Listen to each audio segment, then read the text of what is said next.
Welcome to Happy Hour Holidaze, your podcast where we toast to entrepreneurship, business, and extraordinary stories. I'm your host, Manny Febre, along with my co-host, Sean Febre. We're here every single week to share inspiring stories, candid conversations with entrepreneurs, innovators, and leaders.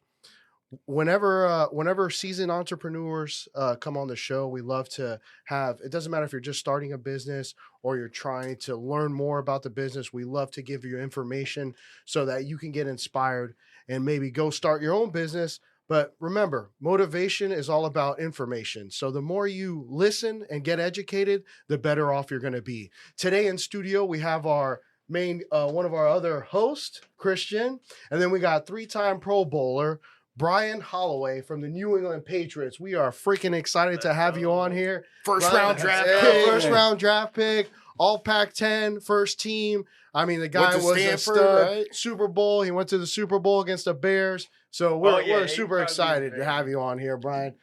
When I walk in here, there's a Dolphin jersey in here. I'm just trying to show respect to the A's. You got it. I've got triggers, boy. I got triggers. And I don't want you jumping over the table You coming at me. I didn't want to trigger you. You don't understand. When you're a super champion, when you know how to win, you cannot turn it off. And we're right in the middle of the month before the Super Bowl.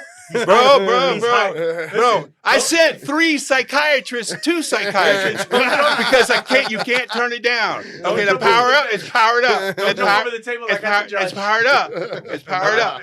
All respect to Brian, baby. He's a champion. Powered up. Legend. Yeah. I went in there with the Patriots. They said, we're fining you $15,000. I said, for what? For coming in at 4 o'clock in the morning. 4 o'clock in the morning, I'm coming in because I get up at 3:30. That's when I start studying.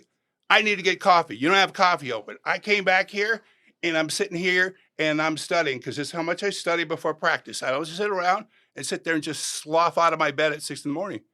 Okay, you got a baller here. And they didn't believe me. And so I said, well, you'll see. Next week, I got fined. There's something wrong with you. I said, why? We knocked on your door. I said, so? And they said, you were asleep. I said, it's 9 o'clock at night. Well, no one goes to bed. You're 21 years old, right? You're the first one draft pick and everything else. Yeah. 9 o'clock, is there something? No, we need to go. You got to take a test.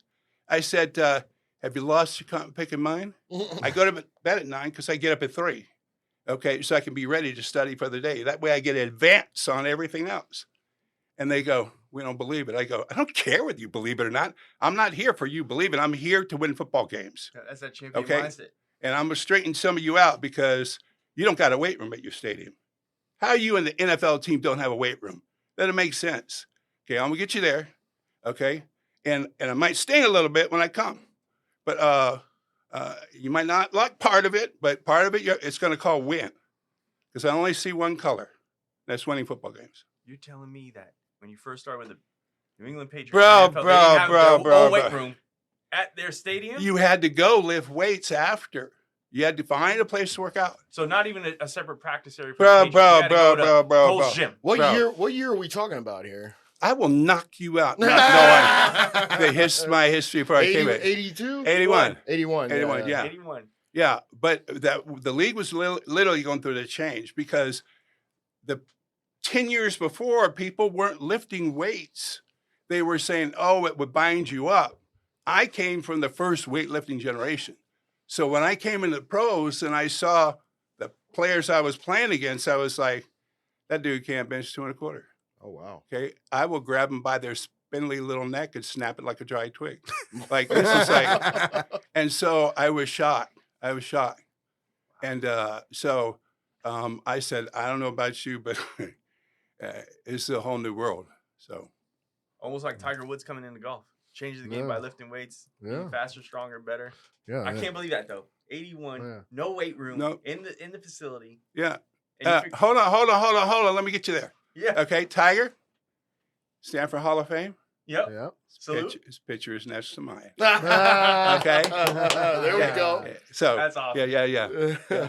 Incredible athletes. We all study each other. Yeah, how was the Pro Bowl back in those days? Because now Pro Bowl is what? Flag football? Yeah. So back then, did people actually play hard during the Pro Bowls? What was really exciting about them back then is that one of the things, the covenant that I said, this is how you bring in and we all get better. So I was always kind of a leader. I said, listen, every one of you know a lot about each other because we've all studied each other's film, all. And make a pledge to everyone here that you will share 2 secrets to any player that asks, but the player that would ask has to share 2 secrets. And so that way you learn crazy stuff. I mean, I asked Walter Payton, I said, Walter, why are you running so hard out in practice, in pre-practice? You're only going to play 8 plays in the Pro Bowl. And he turned to me and said, I'm currently breaking the tackles that are impossible to break next season. I'm building a memory map to an anticipated future. What did he just say? Holy cow. I was shocked. Yeah, he was And I was like, whoa. And then I sat there and I said, I got to go over and ask Montana. And he was there with Bryce, and they were throwing, he was practicing a simple down and out. It's the simplest playing football. Why are these guys practicing this stuff? And then I walked up to him, and then I just couldn't speak. He was throwing with his eyes closed. Who was? No way. Montana. Was throwing with his eyes Bro, closed? I'm going to get you there. And then I was like, holy smokes. And I said, what are you doing? I'm working on the no-look pass. Okay. I can't expect that I'm going to see my receivers the entire time. Yeah. I'm building this. And I was like, holy smokes. And there was a couple toward the end where Jerry Rice dropped some ball. How did Jerry Rice drop a ball? Those were catchable. He said, those are when he's closing his eyes. Oh, my God. I kid you not. Because by doing that, you can release the ball in 0.2 seconds. The fastest defensive lineman can sack you is 0.9. 0.9. Yeah. And so if you can get a ball off in 0.2, 0.4, bro, you don't have to block anybody. You get it off that fast, all your linemen could go down and block other people.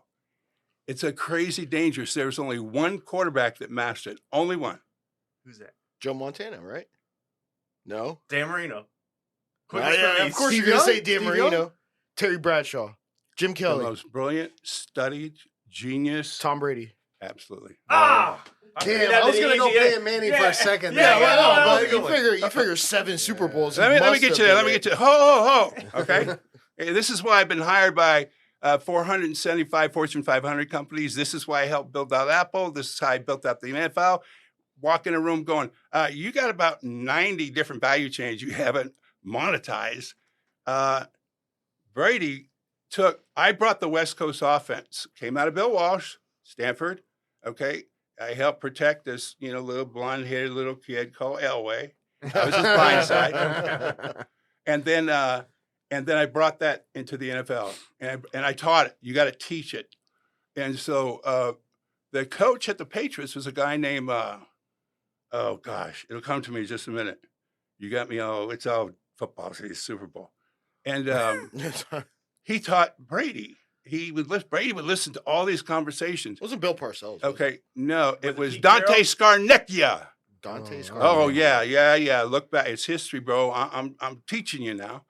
And so he took it a whole different level in studying, and he said, "Wait a minute." Bill Walsh said something incredible. You'll never look at football different once I tell you this. So I'm asking your permission.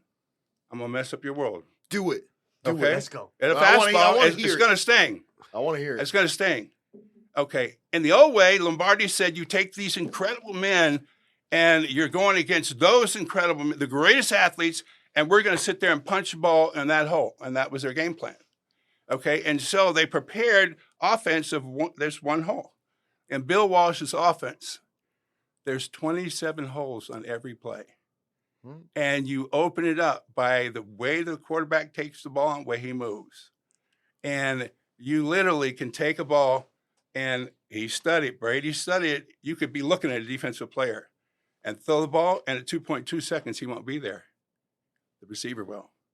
And so he did that kind of study. So to put it another way, the NFL admin, it's about 115 per team. Okay? Look at it. Y'all hearing stuff you never heard before. You ought to see these faces. I'm loving it. Now, it's okay. awesome. Brady's 412. His administration for the Patriots when he was playing 412. For Tampa when he came down here. 412 people. Yeah. Yeah, but why? So in New England, it wasn't Bro. 400, huh? 115. Okay, I'm gonna. Can I keep going? Yeah. Bro, talk as much as you want. Is it possible that there's such a thing as military intelligence that up there in the sky by GPS, it's studying the move of every player every day? Now it is. All day long? Now it is. Amazon Sports, right? Next gen stats. But who before that is what he's saying. Oh, who before that? Are you saying military satellites were studying practices? You could use it for him. Was that? I knew that, Bill Belichick. Wait a second. Is that actually happening? Not Belichick. Is that actually happening? Brady's the only one. Brady? Whoa. Wait. What do you think that is? A watch? On the field? That little. Oh, the little flap with the wristband. Playbook. Yeah, the Playbook. Oh yeah. Not playbook, but your plays. Your play calling. Yeah. No, it's not. It's a chip. It's a what? It's a chip. A chip. Whoa. Homeboy. It's a chip. They got a chip in the wristbands. He does. Whoa. To track your movements, keep track of your release, or how many seconds to release the ball. He's reading what GPS is telling him. No way. Hold For on. real? Is there a little LCD screen there too? That's all I can tell you, G. I can't tell you anymore. No, now I want to He know can't give more. you all the keys. Can't- Just Well, a couple of the I'm major not playing keys. in the No, NFL. I just told you something. We're starting too hot here. Yeah, I know, right? We're starting too hot. We got to build I up. know, yeah, There no, that's ain't no turning good. back now, though. Ain't no turning back. Now Okay. we're turning back. Imagine if that was true. It is Oh, true. well, it could be. No. Oh no. Yeah, allegedly. What could be coming? Allegedly true. So, what are the outcomes if that is true? The outcomes are you take the snap from the ball, you know exactly where you need to be at a certain point, 1.2, 2.1. You be there, and that person, that field, that part, you can throw the ball, it will get there. At 2.7, if it's 3.5, it's a different algorithm. No shit. Okay, if it's a 1.5, it's a different algorithm. Wow. It's not just as easy as anticipation. He's got that too. Of course. Yeah, he's got. Well, imagine if he did have this, but he studies, and as soon as the game is over, everyone goes home. On the sideline, it's quite possible having been more IT in the pads, and so what it's doing is it's monitoring your body systems, and is it possible that when they go and drink something from the sideline, it is complete? There's a chip someone's got on the sideline, and so it's prepared for him on every play because his body is in a different place, right? Because you're burning stuff, and your body burns. When you play at this level, you burn a gallon of water at night. Oh wow. That's why you have to super alkaline, super hydrate, and so there's a lot of stuff going on the sideline. Yeah, it's not just What's going Crystal on? Light lemonade in that bottle. What's going on in that blue tent? Which one? That's blue, an injury the blue tent. tents. This is the Yeah, true- well, they call it the injury tent, but are they shooting them up with cortisol? I cannot confirm nor can I deny. That's a whole nother. Imagine if they could. Imagine when they do. Imagine if they've already been doing it. I remember hearing stories now, about why do you Jason think they Taylor. need a tent to hide the shit? Hold on. Okay, I could talk about when I play. Yeah, Yeah. sure. Okay, Yeah. 26 operations, 7,000 consecutive snaps, not missing a play. I told the Patriots, I said, don't you dare bring in a backup because they will never play. Yeah. I will never come out. And so, You don't you know, let him sniff it. well, He ain't gonna let no one ever take his spot. Well, I'm playing with a torn ACL. I'm separating my shoulder. You lose, snap this in a game, and you got to, lots of stuff, and tremendous amount of concussions. And you learn to play, you learn to study, learn to prepare, learn to heal, and you learn tremendous off the field technology. And Brady's a master of this for regeneration. So when you're a big man, once you go off that field, the first place you go is ice up. You absolutely must ice down. The top players do this stuff. And after the game, when Brady comes off the field, he goes in. He's got an IV, and he's going over the game film, and he's going over the game films. And as he's going over the game film, okay, don't tell this to anybody out there. He's sending notes to all his ball players. So after the game, but it's just not notes. And it's coaching. It's here we are to get better together, right? Yeah. And so the players have to be taught, when you receive this is not me, I'm better than you. This is not me getting on you. Because the coaching has always come from an inspirational place. I'm committed to help build you. You've got to be committed to help build me, right? So they have a covenant where you got to help your teammate win for life. Bill Walsh said, it's bigger than the money. It's bigger than the Super Bowl. And when you have that covenant and agreement, there's more that comes out you as an athlete. There's like powers that just come out because you got people that says, yeah, I'll be with you the rest of your life. Yeah, you got to depend on you. Yeah. And that's what separates a good player from a great player, from a legend, a Hall of Famer. Yeah. And speaking about as far as after the game, what was your routine before a game and after a game to recover back when you played? So when I played, you got to remember, you got the T-Rexes out there. I was the blind side. So those where you have your T-Rex.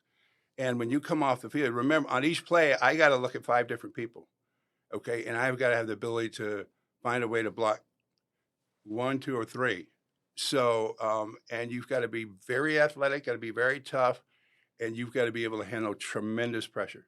And that's my game. And so you put me out there, instead of being all hyped up, I am the most relaxed. I feel like I'm in a womb in the middle of the field, everyone's screaming. And your brain, when you train, has the capacity to move so fast. Watch this. Bigger, faster, easier, wider, deeper. Every play, more power and easier.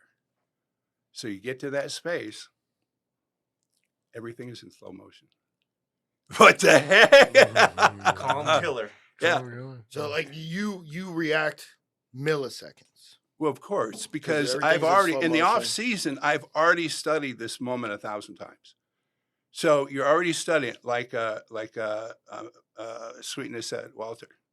You already study it. So when you're in a different place, and so it's just, your brain is moving so fast. It's intense. It's muscle memory almost, right? It's more than muscle memory. I mean, it's muscle memory, and it's muscle activation in the brain. You can see things so fast that you can almost see intentions, which is crazy. Can you even see like the players' eyes and almost guess what they're going to do? You have to, well, the way the champions played, like we had a very big, difficult code to crack with the 49ers and their blitz, because there'll be a 1-level blitz. You believe it's going to be this, but it's this.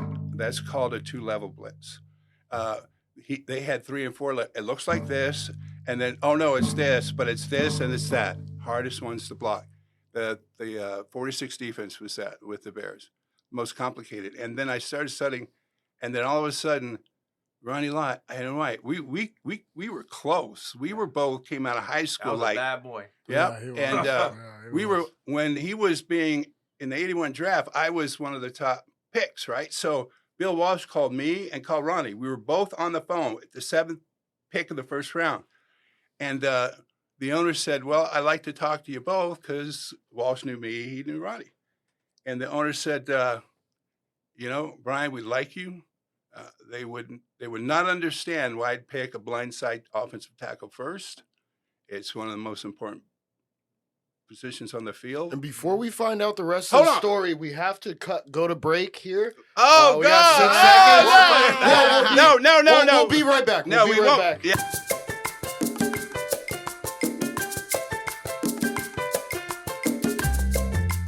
All right, and we're back with Happy Hour Holidaze. Brian was telling us about Ronnie Lott and him, first-round pick, Bill Walsh on the phone. What happens on draft day? Yeah. So, and then it switched from Bill Walsh, and then the owner came on at the time, or the one who was general manager negotiating, and they said, Ronnie, are we going to have a trouble signing you? Because if we are, we're picking Brian. And so Ronnie said no, and my line went, yeah, so I got called. The next team I called by that was Kansas City called, and they said, "We're picking you. We're very excited about it. everything else. I did a whole press conference. I go, okay, we're walking down there. We're getting ready to make the draft. 15 seconds. Okay, here we go. Get ready, Brian. 10, 9. Hold on. There's a trade. Kansas City Chief pick someone else. I was like, wait, what? My life went. So it was very interesting that during draft day for the first rounders. Yeah. It's crazy. Did they back then have like how it is now where you go to a hall and people announce it and the players walk Bro, around? we didn't even have phones back then. Okay. Yeah, the draft didn't start in 1983. The big at the Hyatt. Or Yeah, you know what I'm talking about, right? Yeah, those big halls, conference rooms, I think where the players show up. That was the year I think Elway, Marino, Eason. Yeah, Marino was drafted yeah. 83. That was I it. think. Yeah, that was it. Yeah, he was 83. Yeah, that was yeah. Why are you trying to guess? I know I was there. Yeah. So what I wanted to ask was, as far as your game preparation, because you're talking about so many legends, so many champions from your era, your time period, their game preparation, your game preparation compared to, I guess, the players of today's age. What are things that you used to do That So- maybe they don't do. that they don't do? Or, Oh, they definitely don't do.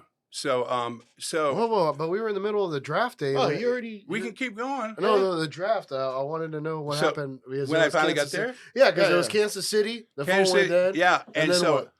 they picked something else, and I know what happened. The New England Patriots did a back door. Look, we want to draft Brian. Here's this. We're going to help you out, and all that kind of stuff. So there's a lot of stuff that happens. It Yeah. moves And then around. you were the next pick right after that.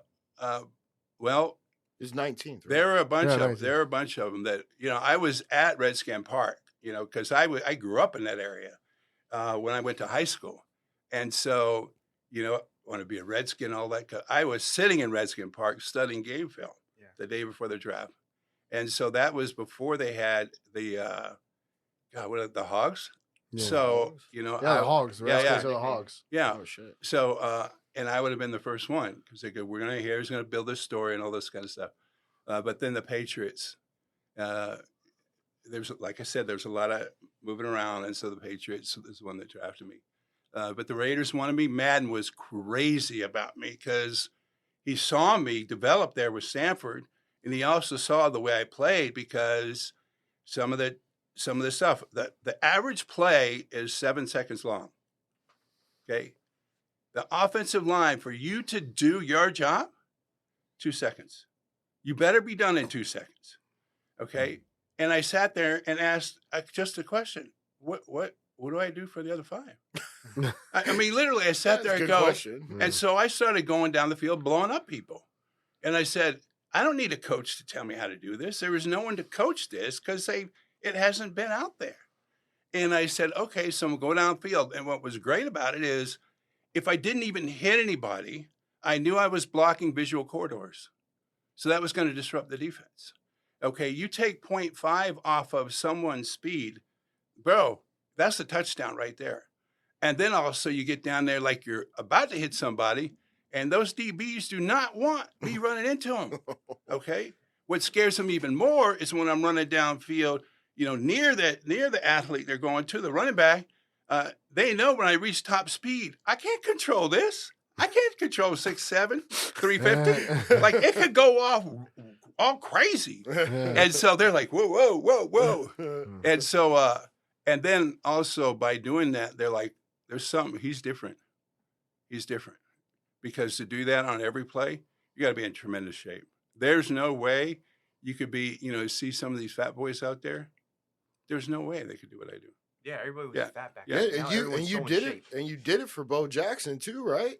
Yeah, we were in a huddle, and it was my last Monday night game, and Bo came in that week, and the coach was yelling at him in practice, going, "We gave you the playbook. You can't read the playbook?" Bo was like, "Who are you? I don't even know your name." Okay, but I'm Bo. I scored touchdowns. Bo knows. Can they block? And he turned to us. I said, we're good. They said, let's run the next play. And everybody was just like lit, right? Yeah. And so Marcus, the most incredible moment in pro football sports, it was legendary. Time stood still. Marcus is all pro. He's Marcus Hall of Fame. Peters, right? Marcus Yeah. Allen. Yeah. Oh, Marcus Allen. How dare you? Yeah, I'm sorry. I mixed Yeah. up. Marcus And Allen. so Marcus, let me tell you what a champion he was. He turned around, bro, this is Marcus. Marcus goes, you carry the ball, I'll block. Everybody was just like, did you just see what happened? Like, it's one of the greatest moments of football. And Bo never learned the plays. He didn't have to. Marcus would just lean a little bit to tell him which way to take the ball. And on this one play, it was called a naked reverse. Fake going this way, and Bo was going to take it back this way. And he said, Baydog. I said, what's up, G? He said, don't block your man. Can you get to Kenny Easley? I said, hell yeah. He says, I want you to get to Kenny Easley. I said, okay. I said, you got $15,000, you pay my fine? He goes, I'll pay your fine. I said, okay. So we busted the play. And I leaned in to get the defensive player to think he would shift his weight in a disproportionate way. So he'd be off balance. It's like a crisscross, right? Yeah. And so suddenly when the ball snapped, he said, run for that hash mark. And I said, okay, because Bo knew his stuff, right? And so I said, okay, because this play's never been run. And so I started running. Everything's going this way. I'm bursting as fast as I can right there. Now you can't look, because you'll take 0.5 off your stride. You can't do that. And so you know where Bo is by watching. And Kenny Easley came screaming across. He's right there. It was insane because I was like, this is lit. And so I was downfield, and I said, I'm going to just shellac him. We're on national TV. This is a poster shot right here, right?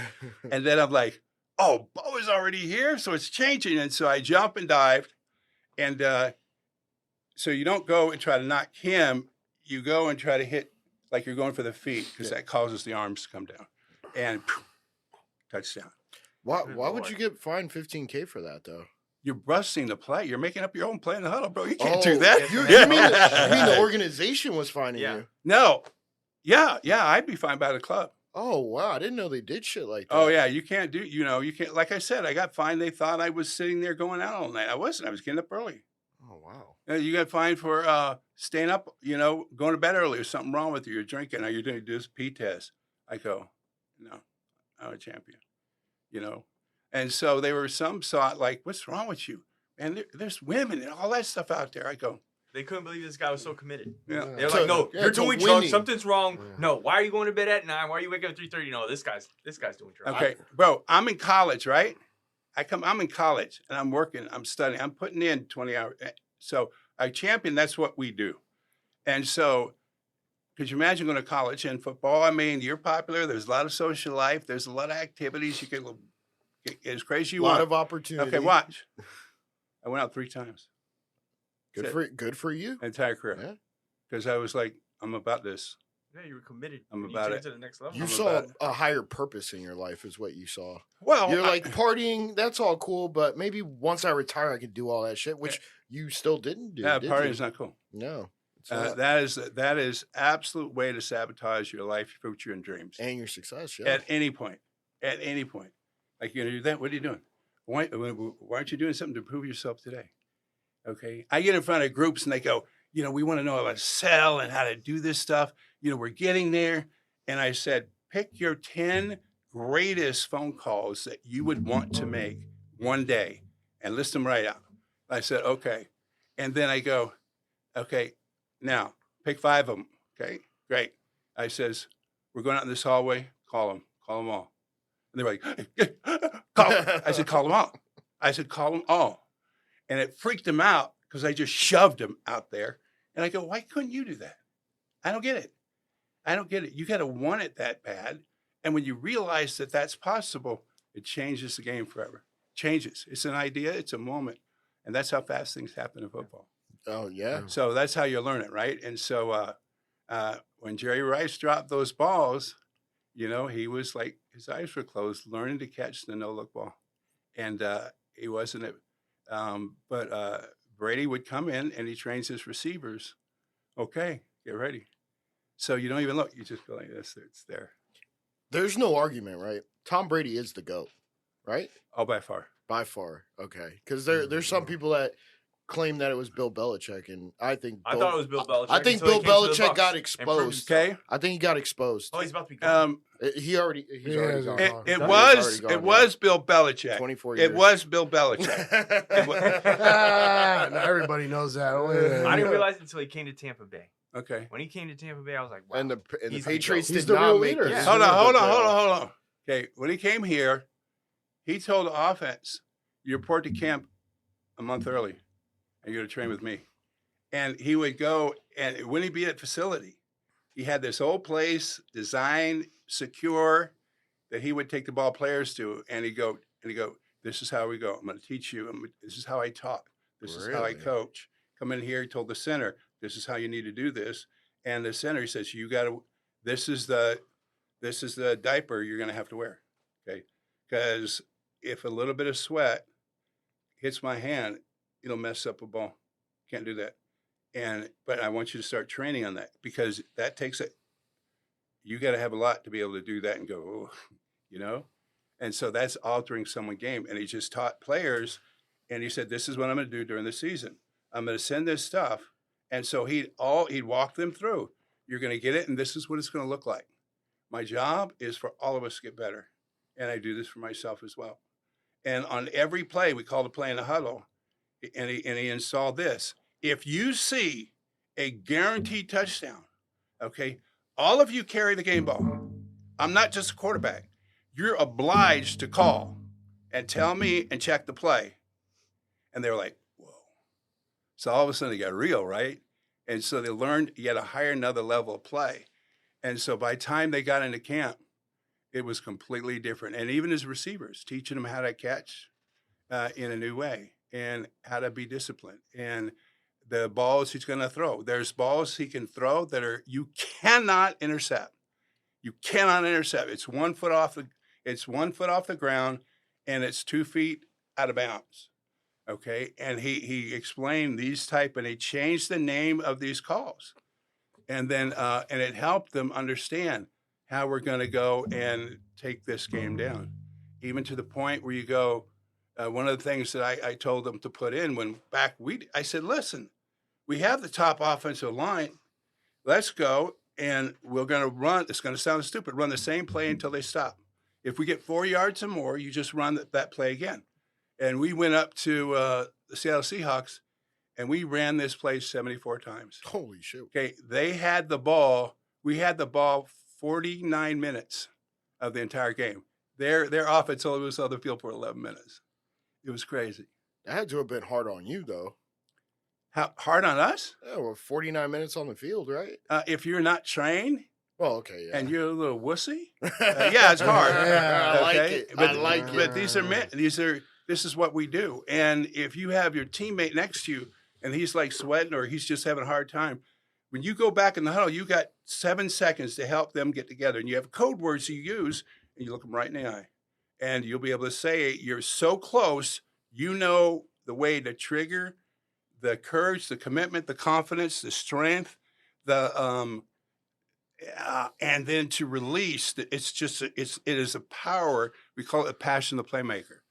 And when it comes out and hits, you can change that person. Go from boom. It's mental, right?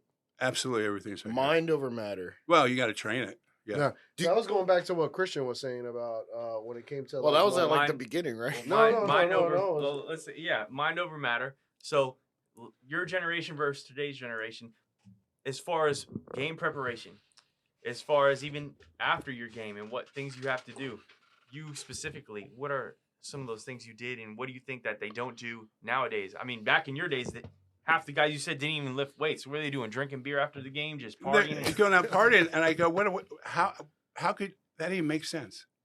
How could that make sense? You go and you ice down, okay, and then what you do is now you assess your week because you have to change how you're going to prepare for the next week to rehabilitate, regenerate, right? Yep. And then what you do is you go over the entire game in your head. If you're a great player, you'd be able to go and remember every detail of every play you ran. And then you go and start charting, okay? And then also you got to check places in your body that you shut down, right? So if I have a torn ACL, right? There's a way I can shut the pain down on that. And so you got to create a space for it to come. You got to let me know how you are. And you're talking to your body parts. And now you come forward, tell me. Okay, I'm going to care, love, strengthen. How do you shut down pain for a torn ACL? Pardon me? How do you shut down pain for a torn ACL? It's grandmaster, G. It's just mind over matter. You gotta. There's a lot of. You've got to be trained by an astonishing, great people that are amazing, that are just absolutely amazing. And so every time I was around an athlete like that, we always studied each other. So it was super cool. It was super cool what you learned. There was this receiver out of Seattle. God, what was his name? It'll come Largent. And I was like, bro, how in the world you're like, bro, you run a 5.1. Like, I'm faster than you are. Okay. They call them 2 sheets. When you jump, you just put 2 sheets of paper on it. How in the world you one of the greatest player to ever live? And the stories he would tell was amazing. He says, when I go in, I look at the stadium. Okay, every time of year, depending on the time of day, it tells me which way the grass is bending. What? And that tells me the different plays when I'll get an advantage on another player. I was like, bro. He goes, I also know the turf manufacturer. It tells me what cleats to wear. And if it's going opposite, I know I get a percentage burst in my speed. I said, bro, you're killing me. That's almost as if he's reading the green to hit a putt. It's that intricate. Yeah. Oh, yeah. Once you I said didn't Tom even Brady, realize that's how it was. Yeah, no, once you said Tom Brady bro. put diapers on his centers to bro. stop the sweat. I mean, that's another. It sounds foolish, Bro. but that's another. But Bro, it makes sense bro. too, yeah. Just like Bro, the cleats, and he what sat- cleats to wear, you know. Yeah, and he which sat way the grass is growing. and he sat there and he goes, and this is how I trained my hands to catch the ball. And I said, whoa. And I know what that ball is going to feel like at this part of the game. The ball at the first part of the game is not the same by the third quarter because the atmospheric pressure has changed. Bro, right? So it may be I'll squeeze a little more back here in the back fingers and then open these up more, or I'll squeeze these more in the front. Bro, he was just the stuff he did. And then he would study the throwing motion of his quarterback per series, basically. So he knew at this point, the quarterback's not going to throw it the exact same way after he's throwing 40 balls. And so he knew how to calibrate that. And he knew where to catch the ball, and he knew how to talk to the quarterback before the play. And when he saw something, he said, look, I'm going to do this because the defense has read him. And he had counter reads that he put in. And he says, okay, here we go. We're going to do this time. So incredible. Brilliant. Just brilliant. I mean, we got 40 seconds on All this right. one. All right, well, we'll be right back, continuing the stories with Brian. And Like, comment, subscribe on all your socials. Yeah, I'm And the just. stories are about to get more Yeah. This is crazy. I got to tell you, I didn't realize that's what pro players did, man. I'm blown right now. Bro. But when we get back, we'll get more of the secrets of the NFL. Yeah.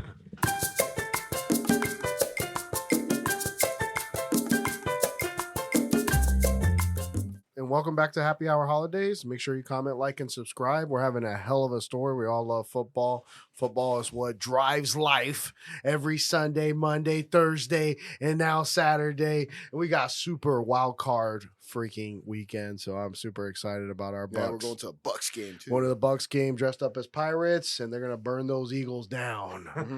Yeah, it's crazy. But- There's a lot of stuff going on. Yeah. But Brian, I think Christian was asking off camera, like the difference between artificial turf and the Oh, right. grass. Yeah. So again, even back then, it was incredibly difficult if you don't train for it. I mean, you're an idiot. Yeah. Like you need to train for that stuff. And afterwards, you got to go and care for your body because you pounded it a different way. And so if you got on that field, you knew you better have your knees covered, your elbows covered, because you're going to go and get some burns. So each stadium was different. Each turf was different. I mean, Earl Campbell, when he'd run these certain sweeps, he knew underneath where there was some, 4x8 sheets of whatever underneath that was a little soft. And he scheduled a couple plays to hit that just right because the other players would get off balance and he knew how to burst from there. So he run around that corner. I said, you watch Earl. He's going to hit that spot. I'm telling you, he'll hit it 4 times a game. And I had to go tell the defense. And when I saw him, he said, "You knew that?" I said, "Yeah, I knew that." And he goes, "Come here, big dog. I like you, dog. I like you." You were the blindside tackle, correct? Right. Tony Easton was right-handed. Did he ever, which is one of the most important positions, period, in NFL or college, everything, you're protecting the quarterback. Made a damn movie about it. The blindside. The blindside. Did you ever receive a gift? Like I'm Michael Orr's. his position. I'm his godfather. Oh, yeah? Oh, really? Yeah. Wow. The Harbaugh boys Yep. were at Stanford. This, shorties, their dad that's coached right, on that's right. defense. And so I was real close to his dad, but he would scream at me at practice. I said, "You're the defensive coordinator. Why are you screaming at me?" And when we ran our sprints, he would run backwards and just yell, just get in my face. But he told me later, he says, "I'd never seen an athlete like you before. Yeah. I just had to pull that out." And so when Michael Orr went up to Baltimore, he called me and says, "Could you come up?" I said, "Sure." And so they're in the middle of practice, and I walk in the middle of practice, and everything's like, who does that, right? But they're like, "That dude is somebody that coaches let come in here." And I got behind the offensive players, and I was you talk right behind their ear. That's a private, intimate insider where you communicate. I said, "Hey, dog, it's Holloway." I said, "You can block 3 people on every play." He said, "Yeah." I said, "I know. Talk to Anthony Munoz about you too." Said, "We haven't seen anyone great. You're a running back in a lineman's body." I said, "Start blocking 3 people. I don't want them to get mad at me." I said, "Michael, it's okay. Why don't you do it?" He goes, "Because they're haters." I said, "First of all, you're number 1. Number 2, you're known all over the world. Okay, it was a gift you were trusted with. Don't worry about their hate. You go play the ball." And he goes, "Well, they always call me offsides." He was so quick. He had an anticipation and explosion. I said, "Michael, move back 6 inches." And he was like, "Move," but the coach moved back. And it helped him. And he goes, "How do you know all this stuff? You don't know what I've been through. You don't know what I've been through." I said, bro, have you seen Remember the Titans? He goes, "Yeah, that's my favorite movie, dog. That's my favorite movie."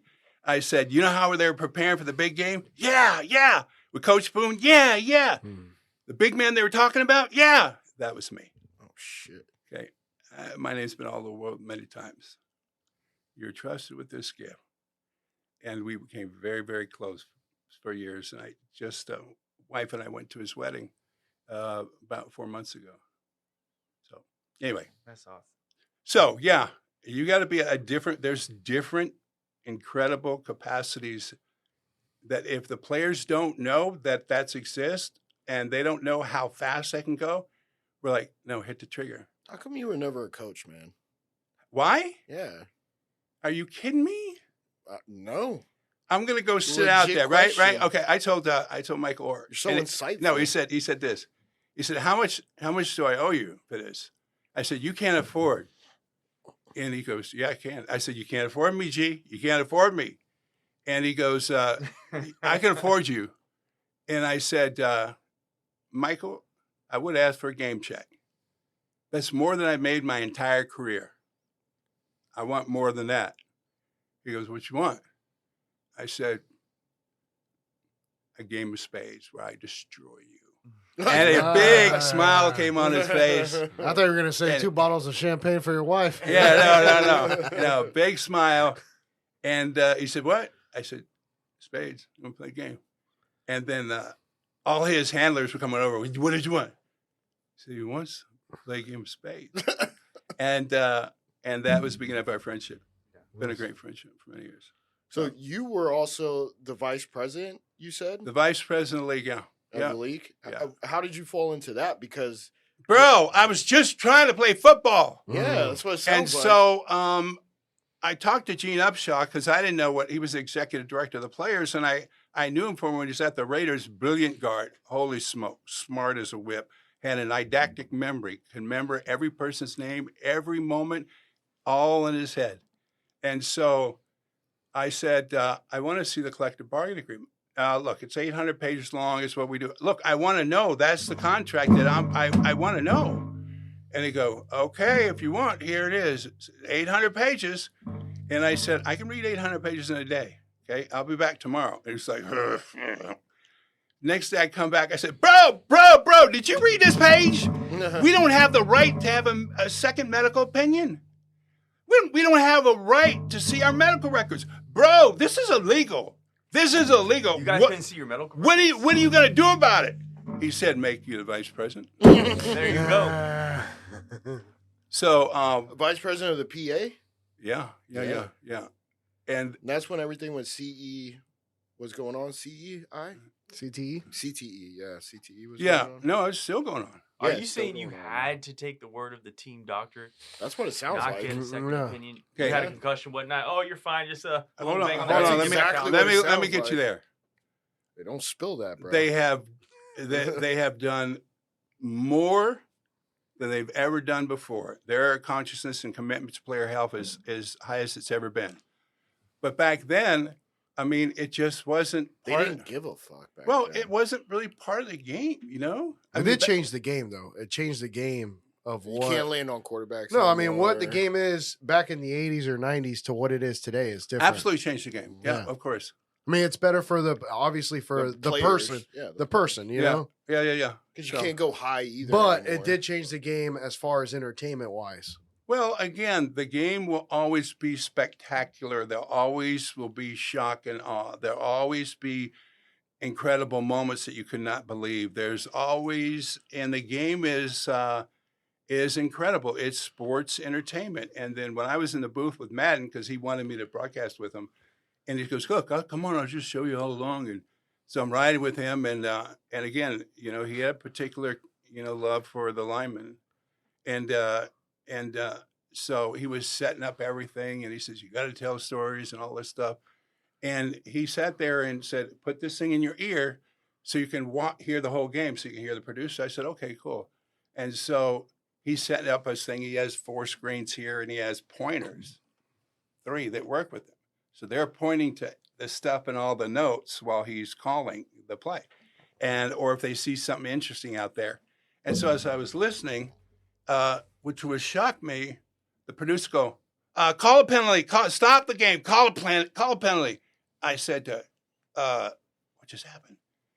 And Madden was like, I could ask anything I wanted. You know, you couldn't. There was no boundaries with him because I had tremendous confidence in my sight, my understanding, and I turned to the producer, you can't stop a game. Why did you stop a game? Because I dropped my coffee into this thing and I needed it stopped to pull it together. I said, you can't just stop the game like that. And it's changed my world forever. He says, we bought that game. That's not your game. It's our game. Do you understand me? And I was like, you are right. And he said, good.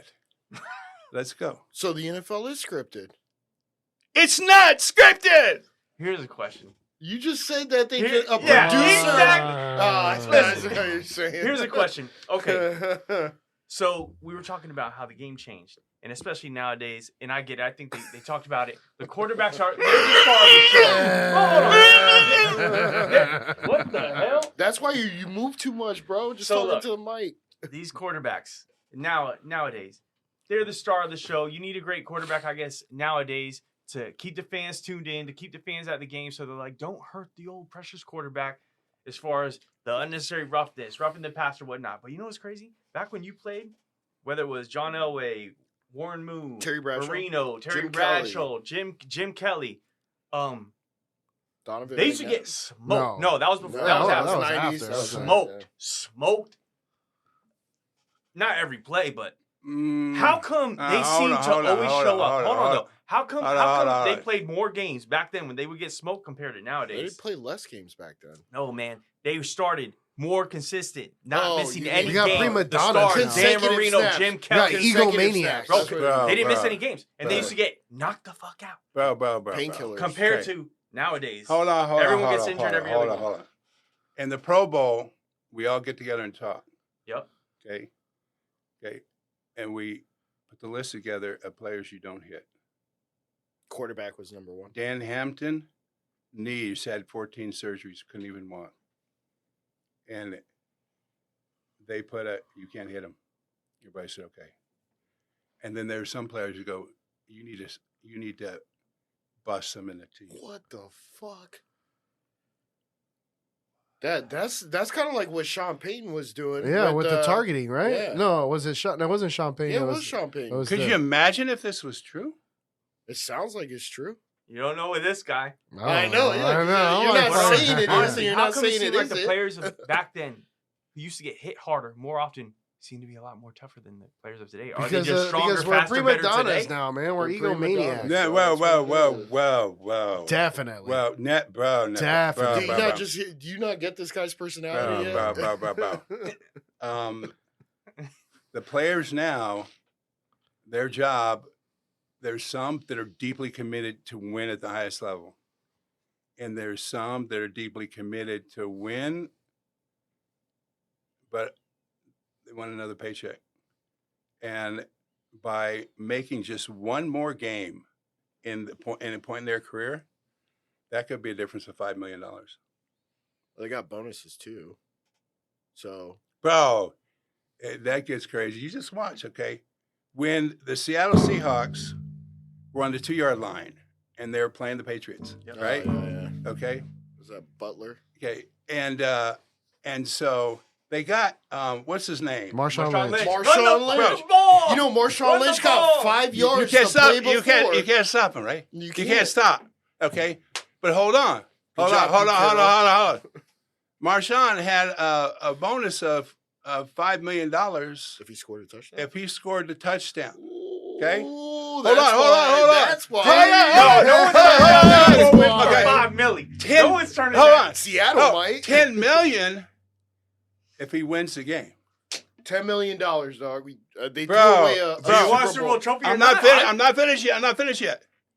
And $100 million bump in his salary for the next year. Do you think he's going to get the ball? No. They've made the most money that they can make in that game already.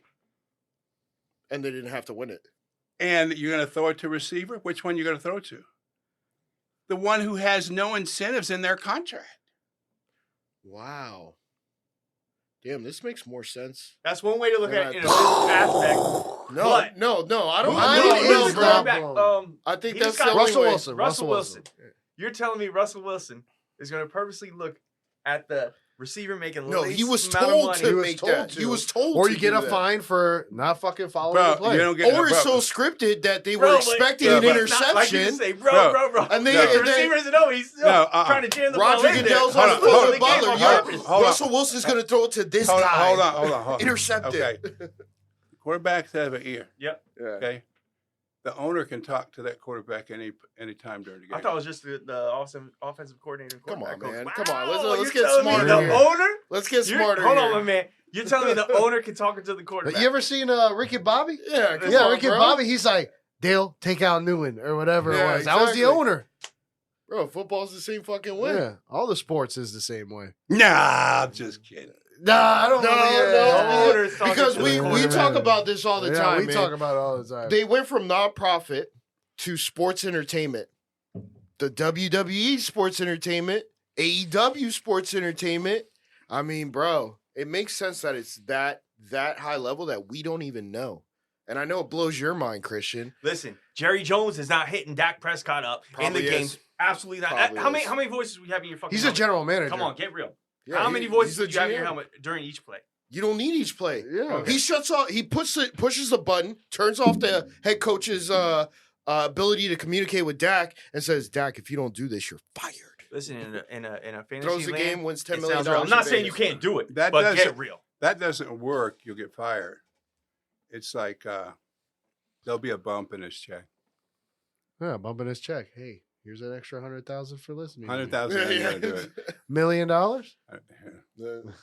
Let's put it this way: there's some owners that their team is a financial vehicle for them, For sure.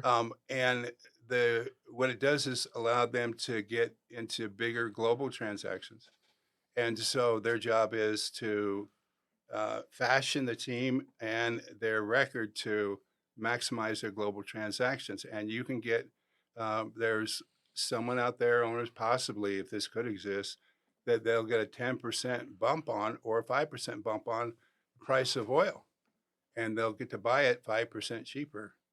And for situations that'd be spectacular, and that's quite a lot of money. Yeah. I mean, we're talking about NFL owners here, which also they're not broke. They have hundreds of millions of dollars. They were able to purchase the team. Well, period. each owner is the financial profile of each owner is completely different. Okay, so there's different ways to maximize the value of their asset there, and it may be it maximizes when they use it as a tax write-off or benefits, or use it to get accelerations in other global markets, big markets, and so and then underneath that, then they create a spectacular sensation of sports entertainment, which is magnificent. I enjoy it. They're Robert true Kraft, true doesn't he own businessmen. Kraft food? He used to. Kraft cheese, right? Kraft cheese. cheese, He used macaroni to. cheese, He Kraft used to. products. He used to, and likely he may own many other things. And so we don't get to know. I mean, you don't know the whole portfolio, and neither do the other owners. So, I mean, but the league is kept balanced and healthy because they share revenue, which means that every team gets the same check. So the teams that are in the playoffs, the other teams that are not in the playoffs, they get a playoff check. They have to share all that, and that keeps them healthy as one company. It's kind of like the MLB and the luxury tax. MLB. The MLB. What's that? Major League Baseball. I know. What is that? We got Baseball. People, Watch that people trash. still watch that shit. No, I don't. America's No, I pastime. was just. Hold I on, let me was get it. compar- we got Baseball 50 was seconds. my biggest love. My biggest love. Baseball is. Yeah, my biggest love. That was my first sport. I was so bad, and What position did you play? they right field on the line 30 because seconds. no one ever hit the ball there. Yeah. And they would come to watch me because they're like, watch, he strikes out every time at bat. Oh my god! And so I was one of those, and I would get there in right field, and I threw the ball in, and I couldn't aim. They go, guy can't even throw. And a college kid watched it, and this is Hawaii years ago. They said, put him on the mound. They said, what do you mean? Put him on the mound. He has a natural screwball. And I was like, I don't even know what that is. And the guys got under right there to catch That's it. it. We'll be right back.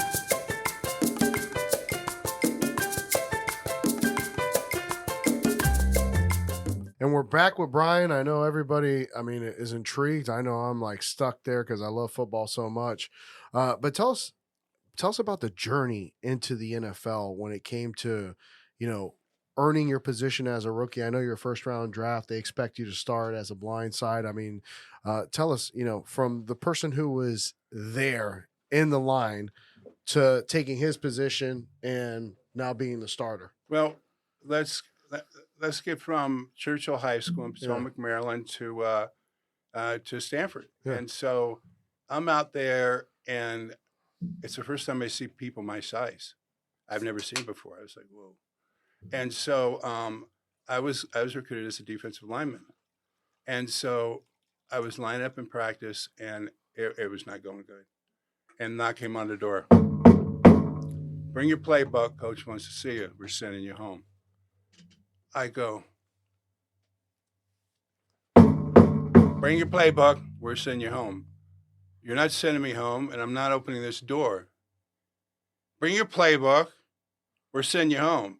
And I screamed. I says, I'm not going home till after this morning's practice. Coach said, okay.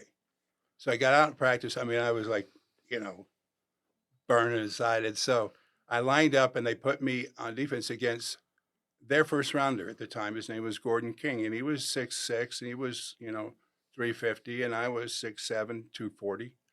And I said, I'm just going to hit him as hard as I possibly could. I'm going to hit him till he goes blind. And the ball snapped, and I exploded into him as hard as I could. And then all of a sudden, I started screaming. I go, I can't see. I can't see. He knocked my eyes out. And they picked me up and turned my helmet around. And they were like, holy smoke, watch Holloway get killed. And I said, run another play. And this went on for like 15 minutes. It was bloody, and I was getting destroyed. And then Bill Walsh said, what's the stop? He says, Brian, walk with me. And he started walking me off the field. He said, and I was like, well, this is it. And he said, how do you feel you did? I said, Coach, I gave it my best, but not very well. And he said, I thought you did great. And I said, Coach, if you thought that doing great, we aren't going to win a game. And he goes, no, I'm serious. It was great. I said, Coach, no, it wasn't. He said, Brian, you don't have the strength. You don't have the speed. You don't have the understanding. You don't have the power. But every play you lined up as if you did. And if every person on this team had that desire and intensity, we would never lose a game. I brought you over here. I want you to be our team captain. I was like, I didn't know what to say. Yeah. And that was the beginning. So he gave me the freedom to go and take that position and change it up, test some things. I had 75 different ways I'd block somebody. And I would throw false keys. I used a lot of misinformation, misreads. And so when I got to New England, but I was a big weightlifter. And so when I went to New England, I was like, I was just shocked how small they were and not in shape. And when I walked in the locker room. This is back. Remember, this is 81. Okay, whites on this side, blacks on this side. And I turned to one side. I said, I hate you. Turned to the other side. I hate you. The only color I see is winning. And let's get it on. Roll up them sleeves. Well, because I knew I said the fight's going to start, and it got live, it got for real, and then I said, you need to train more. I'm here to win football games. That's it. So it was intense. So intense. My coach was from Vince Lombardi. His name was oh heavens, it just jumps out of my head. It'll come back, and he was the line. He played center. And he watched me, said, oh my gosh, I got something special here. And then when we went to one-on-one pass pro, Jim Ringo's his name, he said, you take every snap. Okay, this is get the first rounder. And then it got to the point I was exhausted, I was bleeding. And he says, okay, I'm pulling you out. I says, you ain't pulling me out. He says, no, you're pulling out. He says, I'm not pulling you. I said, I'm not going out. Did you hear me?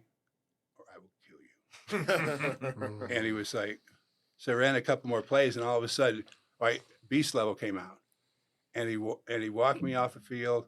He said, Rook, come here. Rook, come here. Rook. And they pulled up, and I yanked the one. I said, don't you ever. He goes, I got me a great one. I got me a great one. So I wasn't necessarily well liked. But when you come into play at that super level and intense, then it gets around the team and the league real fast. But that was my level of commitment, and I helped teach and train people in organization and companies to do the same thing with that kind of intensity and passion, though, because when it's with passion, it's not, you don't exhaust yourself. You always have this incredible energy of maximizing every day, every moment. I mean, could you imagine, right? It took me 64 years to get to here to meet you. That's true, yeah. What incredible. It's worth it. It was worth it. It was worth it. Get here and meet you for this moment, right? Yeah, I was definitely. Oh, that got crazy, right? I got crazy. Yeah. Philosophical. Yeah. No, it got great. No, it's not philosophical. It's for real. Yeah, for real. Yeah, that's how I live. But what you're experiencing part of what it is deep inside the NFL. Yeah. So, anyway. And multiple teams, they wanted to take you on as a GM. Oh yeah. Turn him down.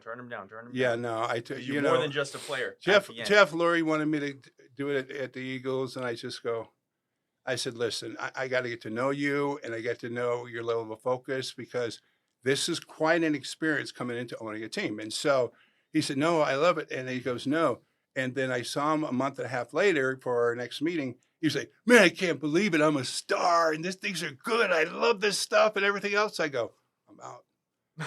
Because he's so, there's an emotion that happens when you see this new life. That's what I told you before I walked in here. Like, you change. And so it'd be difficult for me to communicate with him, because he's so impassioned about so many other things. And like, the only thing that's important is right there. So yeah. Are any of your kids football players? Yeah, my oldest son played for the Arizona Cardinals. It was amazing. He just put me back through all the pictures, and emotions, and everything else. So, but was he also 6'7"? No, no. I was. This is how, like, I didn't want any of my kids to kind of go through this stuff, because when you grow up and you're like just bigger than everyone else, and you're just uncoordinated, and you don't really fit in, and that was really difficult. So, if I had a choice to marry like a woman who's 6'4" and just like, Mom will get some D1s out of it, it's not gonna happen. I'll get some D1s out of Mama. We're gonna be real good. Yeah. So, family play Hall of Famers. That's fucking hilarious. So, and we're gonna get people to what's going on right now. This is a week before the Super Bowl, right? And so ball players on teams during this week, like, some are like, oh my God, they've never experienced this before. They're just they're getting calls from people they've never heard from before. So there's some ball players, like I turned my phone off. I was unreachable, and I wouldn't take any press. And because things happen and things change, ball players would go, here's a new contract. I want you to represent our gym. Here's $250,000, or here's Vegas comes in and goes, here, I'd like to do this. And you're just like, whoa. And everywhere you turn. And then also you have to put up a whole level of safety, protect your children, right? And then all of a sudden, the dad that left shows up, right? Okay. And then your dad left and his side chick. And then, there's a lot of, it gets very, very, it takes tremendous focus. And you have to have the players that have been there train you how to prepare during this part. And another thing is, this is the week you find out that G over there that never played, that you beat him out, had a bonus in his contract of, 1.5 if we got to this and your agent didn't get that in your contract. The fuck? So the whole There's a whole lot of sideshows to the big the star. whole locker room completely changes, right? It's not the same thing. So all the DNA and intensity has changed. And so it's up to the team leaders to help manage that and coach it. How was it to actually walk onto the field knowing that you had reached what you set out to achieve, was going to a Super Bowl as an NFL player? Like, how was that? Did you feel like it was unreal? Bro, like it was a dream? Or were you like, I expected to be here? It was so intense, because it was a whole level we're playing during this. And I encourage them, let's go. The ball player says, we're changing the plays. If we see something, we're changing it. So the coaches didn't know about this. Mm-hmm. And so there was just and we set goals. The defense goal is, you on this team, you're going to score 2 touchdowns this game. And so the level of focus was so intense and amazing. And then as we're doing this, we go, it didn't matter if we were 20 points behind or 30. We know how much. If you've got a minute and a half on the clock, you can score 3 touchdowns. Okay. And so just being that focus was great, but it was insane. And when we went out, because we were wild card, and then we were just slaying people, we were killing. And the offensive line, because we could run the ball, we could run 99 plays of just runs in the game, and they'd only get on the field for 10 minutes. I was like, that's what we're going to do. It's going to be simple and nice and slow. It's going to be consistent. We're going to get 4 yards. That's it. Kill that clock. Yep. And so we went out to the Raiders, and this was after we lost to did we lose to the Dolphins? The we had to come. and then we had to go play the Raiders in the regular In season. the regular season. Yeah, we lost to them one of the last games. And so I was like, how do we lose to them? And so we go out there, play the Raiders, and then like I'm lit, right? And so we end up winning that game. And so when we were in the last 30 seconds, I just started crying uncontrollably. I was crying because I was like, this is how it feels. Watch this, watch. This is how it feels when Mets won the World Series in 1968. The Miracle Mets. This is how it feels. I'm like, this is how Bob Gibson felt. This is how Hank Aaron felt. Oh, God. Ted Williams felt like this. Mickey Mantle felt like this. Sandy Koufax felt like this. Oh, I just started crying. And when I walked in the locker, everyone's looking at me, what's wrong with you? And like, it's not the little, it's like, and so they got a camera shot at me. And then like, I didn't want cameras in my face being interviewed. And someone put a camera in they says, so you're going to be playing the Dolphins next week for the AFC champions. How do you feel about that? They said, we're going to rip them apart brick by brick. And so I just went down. I was just like, so we flew all night. We stayed up all night long, and we flew back. And when we landed, they were going, ladies and gentlemen, we can't really land at the airport right now because there are 300,000 fans on the runway. Oh, shit. We're going to get this cleared off. So we landed like at 3 a.m, 4. And opened up we were trying to get, like, we started to open up the emergency things, right? Because the fans were like there, and the attendants were going, no, no, no. And, you know, guys just be boom and just like, ugh. And so the doors open, and the door opened in the back of the plane. They came there, and they were yelling, brick by brick, brick. I was like, what happened? Oh my God! So it was amazing, and they were. It was intense. It was surreal. It was unbelievable. I could just tell the way you're describing it, like you love that moment, right? It was amazing. It was when you go from last place, you know, and you're terrible in anything. I mean, I wasn't bad. I was terrible. But you trained away, and now all of a sudden you're like, what? It's just and what occurred to me was this: if that was possible, anything's possible. Because this is a place, everyone on that ball field, they're wired differently. Because to be there, it's 352,000 to 1 odds that you'd be on that field. It's 1.5 million odds to even get to the playoffs. It's incredible. What about the What is Super the Bowl? Super Bowl? Yeah. What are the odds of That's stupid crazy. Yeah, it's probably like. Was that the most intense week of practice and just focus of your life? What they did was very smart. Raymond Barry had been to the Super Bowl before, and other coaches, the practice, no pads. Why? So no one gets hurt? Yeah. Right? Well, I thought the pads is what protects you, right? No. And the No? practices were walkthrough Mhm. because you weren't allowed to wear the pads. You got even more aggressive. And they knew that. And the practice was, you come out there 30 minutes was just like talking to each other, hanging out, playing around, just being together. And then they go 15 minutes of plays. That's it. And then it was intense.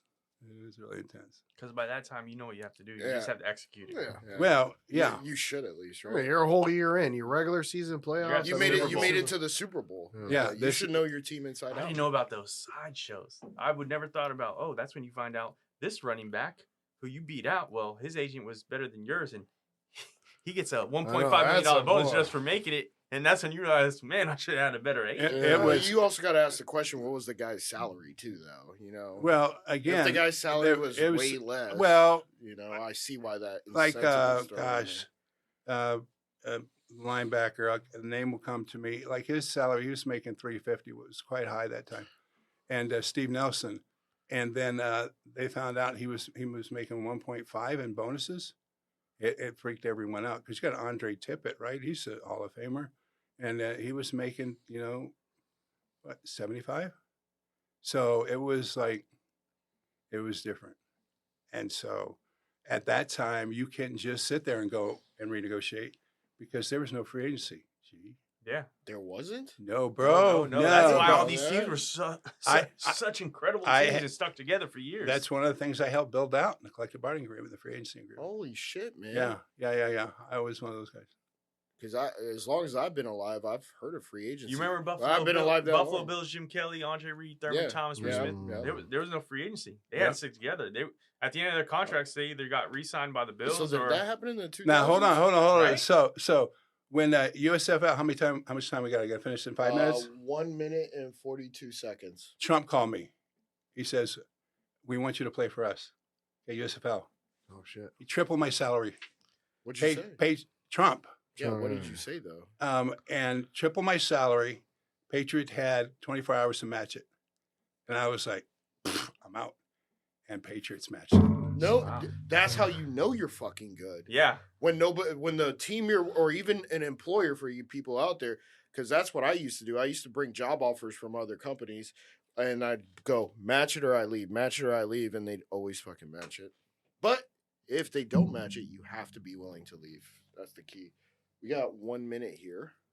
So Madden said, I need you to come here. I said, what? I said, Coach, I know it's important. I can hear by your voice. I'll get on a plane and come. So I go in this hotel, and it's like empty. I say, and then he goes, come in this room. I walk in this room, and there's a bunch of people, and they had these suits on with metal things. He says, we're doing something here, and he's filming, and he was building their first Madden. And I was First Madden video game. Wow. yeah, I was on it and helped him with that. That was crazy. Yeah, I They're know. been I was around gonna say I 30 seconds. couldn't imagine watching the NFL without Pat Summerall and John Madden. Those were my two favorite commentators. Man. Yeah, and 20 seconds. yeah, we got plenty of Madden stories. I was at the Hall of Fame, and my son was up there with me. He goes, Dad, that's Madden. He's real. I go, yeah, it's a real person. It was funny. Funny for 'em. All right. Are we going to another segment or? Do you want to? We can. Well, of course. all right. I just want you to know the Okay, fact. we'll be right back.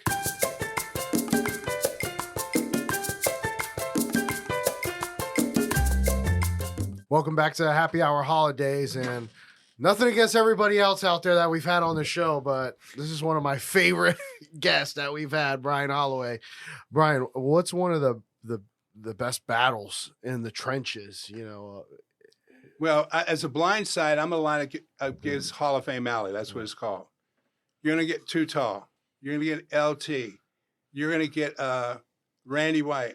You're going to get the ugly twins from New York, Klecko and Gastineau, right? You're going to get Leroy Selman, just an absolute insane. Okay, every Sunday you're going to line up against them. It's all bad every Sunday for them. Love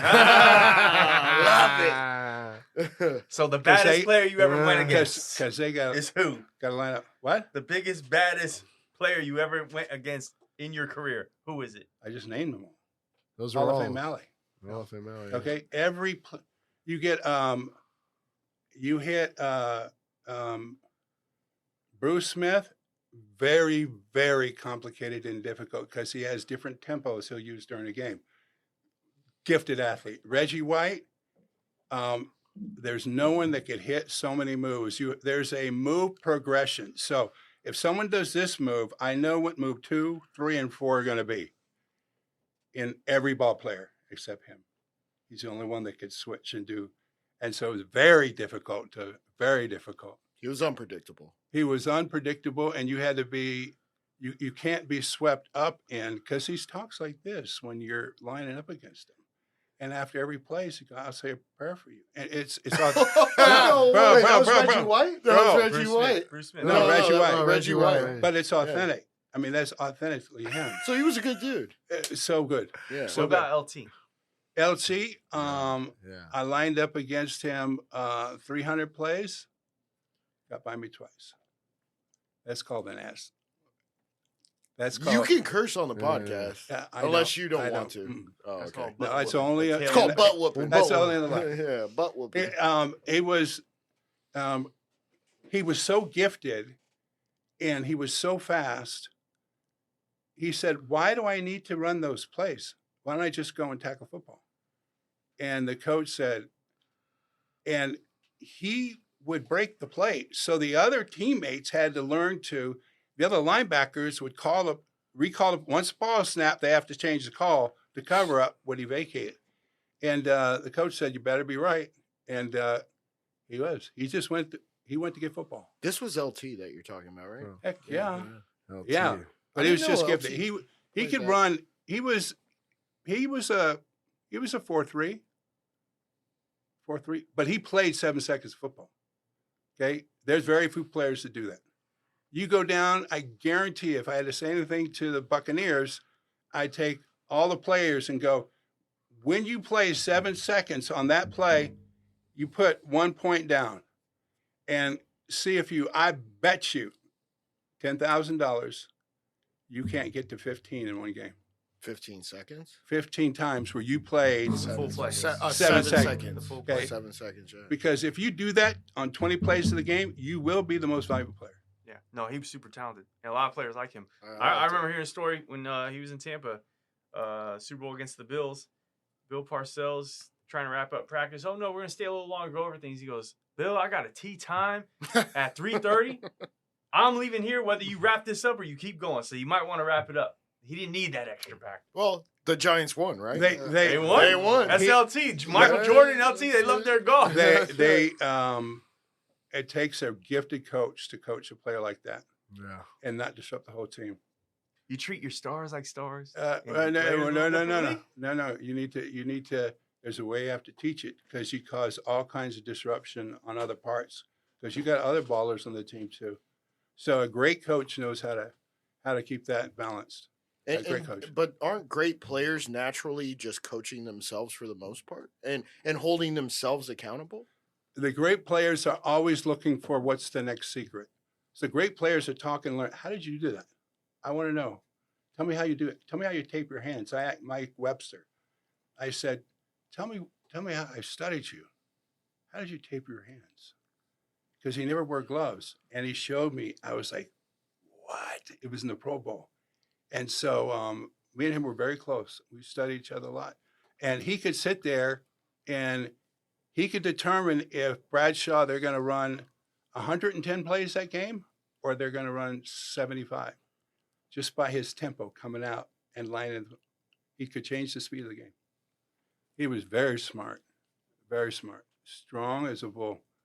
And they had to lock the weight rooms at Pittsburgh because the ball players would go in and lift on Friday and the day before the game, Saturday, because they were so competitive. They had to lock it so they could go in there. No way. Yeah. Why would they lock it though? Because rest, they right? need to rest and recover.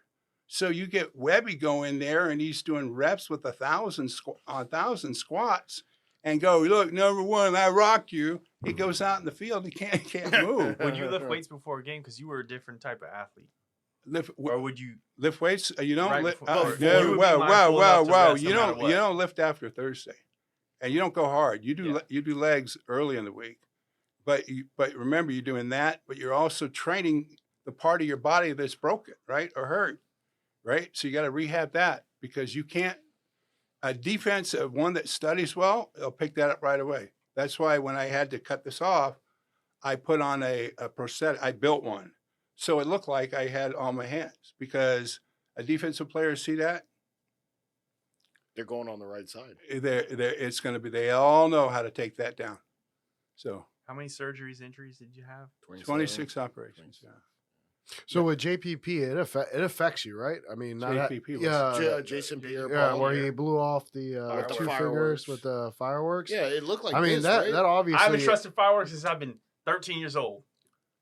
They'll blow I something mean, up. bro, but he was really good. But he was remember, an ace. Well, he but was. remember, so- he was on the so- defense. He Yeah. wasn't. Bro, he wasn't on the you know O-line. what he did when he did was win a at the Super Bowl, combine? yeah. This dude got out there and everybody's running their little drills, right? He goes out and after a drill, he starts doing back handstand flips. 100 yards, stopped the whole thing. Really? That put $1 million in his pocket, easy, 10, 20, because they were like, so that's a Okay. defensive lineman. Yeah. And so that was shocking. And so another one who just rocked the combine is Deion Sanders. And Oh, no Deion. one's No one had him. He said he didn't even register for this. Really? Which is like, so suddenly we're all doing our drills, and I was in the stands. This is, you know, at the end of my career. And so he walks in, he's wearing his Jordans, and he's wearing his Nikes, right? His basketball stuff, and his glasses on. He walks through and interrupts every drill.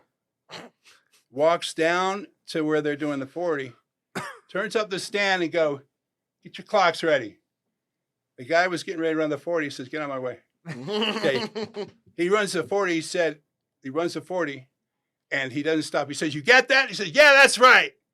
And they never would report it because it was a 4-1. They'd never seen it before. No shit. And they wouldn't release it because they were concerned it would it'd be too difficult to get their speed to keep pushing towards that 4-1. And he said, "Yeah, it's real."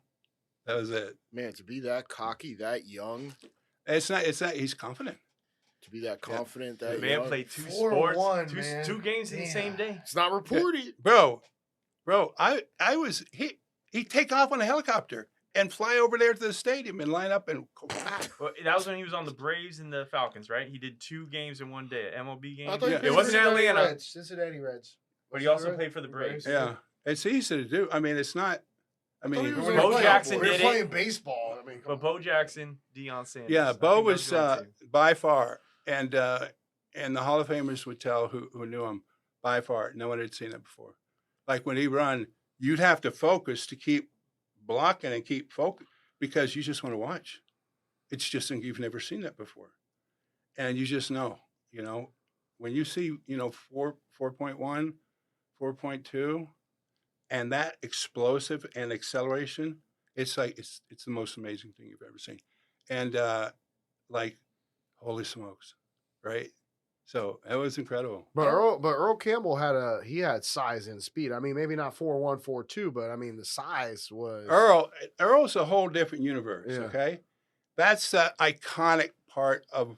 He has a whole universe in the NFL. The stuff he did, and he sat there and we were in the Pro Bowl, and he said, "Dog," he'd always talk real slow. "Told you I'd take care of you."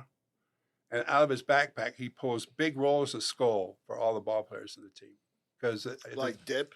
yeah, because he knew I dip. Yeah. You know, he goes, "Just let me know, dog. Let me know what you see." And so he lined up next to me, and then we're getting ready to go in, and he said, "Dog." I said, "I got him softened up. Come over here. We're going to do a win." We go, "Okay." And he lined up, and then he knew how to do. And we took it in for a touchdown. He goes, "That's good. That's good. I appreciate that." So we're close. We're very. He was with Warren Moon, correct? They played together Um, on the Oilers. Earl Campbell. yeah, Earl Campbell, right? I don't know if it was Warren Moon's time though. No. It might have Because been. I Warren don't know. Moon was 90s. Warren, a dear friend of mine, really bright, really smart, He was super really, talented. really talented. Yeah. So it was a different time back then because they had not been to that place where the black quarterback, right? Doug Williams. And so yeah. Doug Warren Williams, Moon, yeah. before him. But Mhm. what was your favorite team to look forward to on your schedule where you knew, okay, you take every game seriously, but you know what? We're gonna pound the hell Miami. out of these boys. Which one was?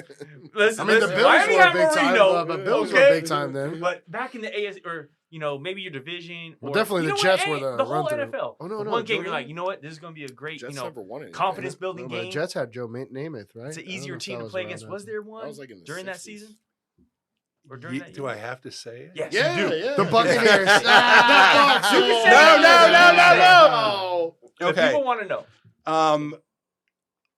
Absolutely the Dolphins. Yes. Even with Marino back there? Hold on. because you- They're in the same division. Hold bro. on. Yeah. The defense, when you get, you can get some what are called iconic defensive coaches that just will not change. And so they'll run stuff that's antiquated.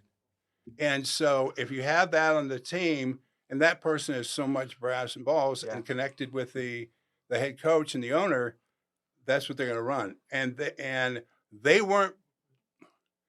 They weren't big. They had a horrible defense. They weren't lifters. And I was like, That's crazy. when I see a guy, I can look at the little pencil neck. You know? and Get so, away. well, you don't do that. You pound them. You hurt them. And when you get them to the point where the first quarter you should keep pounding them, you'll see their eyelid drop, and now they got compressed vertebrae, and they can't lift their shoulders.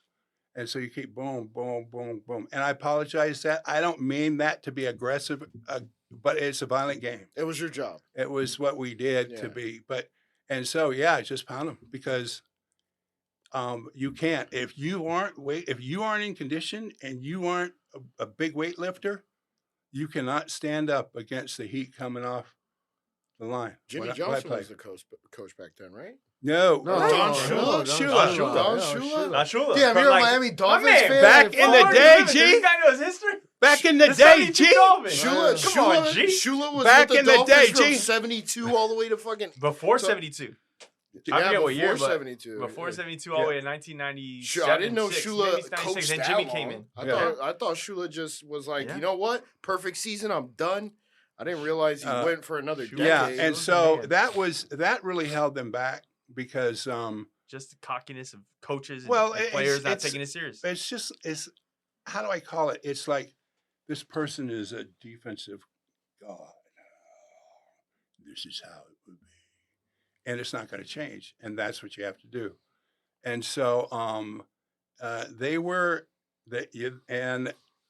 you could pound them. Yeah. Now, playing in all this heat, there's two places you got to cut weight. To play in Florida, you got to cut weight. I'm sure. So they're not going to be as big, okay? And Denver, because you can't breathe. So if you're going to play, let's say, for instance, this time of the season, if I go play in Chicago or Philly, right, this weekend with all the, during the week, I'm gonna go up to 340, eat a lot of 6 meals a day. Got to eat before a game. Okay, and because preparation, because it's freezing. Yeah. It's freezing. So you go there, you got to have a lot of coal in your body to burn. That way, when you get on the field, I'll have a T-shirt on and I'm sweating. And it's 30 below. Okay, you got to build, But the next week you got Tampa. Okay, you got to cut 30 pounds in a week to be able to go out in that field and play. So you're sitting there, you're in the saunas, you're drinking water, you're eating just vegetables that week, and you're cutting weight as fast as you can. I didn't so realize you get down there and play. did that. Then when you go to Denver, you got to adapt. When you go to Denver, you got to cut. What would you do for that? You got to cut weight, bro. There. You better cut weight, and you better be taking oxygen. So you're training with oxygen on the sideline, and you're training with oxygen at home. That way, when you get there, you will sit there and understand how to breathe, and you've built up. I don't know what the word is, but that way, when you get out there, because it shocks the big man when you get out there because you can't catch your breath. When you're on the bench after, maybe a touchdown or something, and you're sitting there, are you just breathing in with you always, even if you don't want it, like this is what I did. You absolutely do. Because you think you know what's going on up there at that outside. You don't know what's going on, okay? And your play will just go like that. Because you feel like you're playing R, and you're not getting oxygen. So, yeah. There's the advantage there with some of the... It's completely good. It's a tremendous advantage if you use it. Hey, guys, there's 3.5 minutes left. All right, Brian, what we like to do is we like to tell you to tell our audience either something motivational and inspirational, just so they have something to... last words. I would say number one, wait for nothing. Okay, do it today. Okay, number two, here's another quick one. You don't have an anger management issue. You have a power management issue. There's a distinction. That's power. Don't sit there and deplete or look bad upon all that. That's power. You just need a power coach to teach you and train you. And then never give up. Never get up. And today's the day. Mark today, this moment here. Okay, this moment here, you're going to do something spectacular.